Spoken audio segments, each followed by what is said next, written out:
महाराष्ट्र की राजनीति में मराठा आरक्षण को लेकर बवाल मचा हुआ है।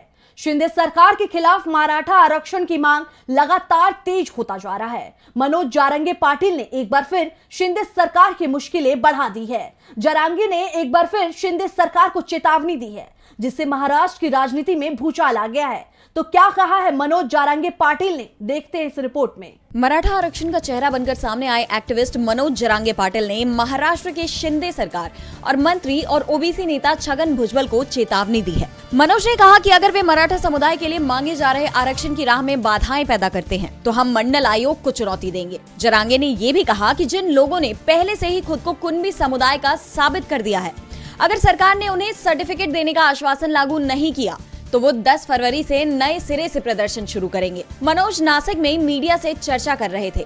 इस दौरान उन्होंने भुजबल पर निशाना साधते हुए कहा, जैसे आपके बेटे बेटियां हैं वैसे ही हमारे भी हैं। हम मंडल कमीशन को चुनौती नहीं देना चाहते।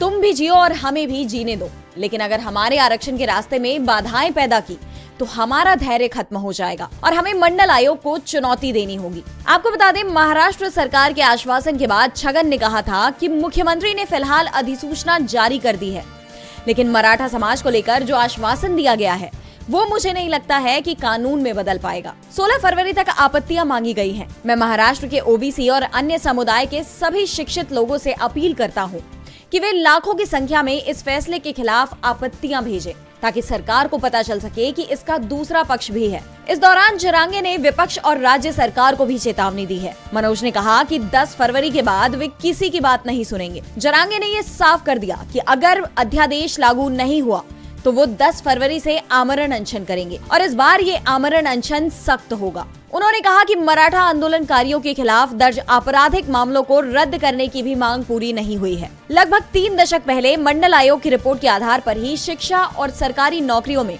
ओबीसी समुदायों के लिए पहली बार राष्ट्रीय स्तर पर आरक्षण लागू किया गया था।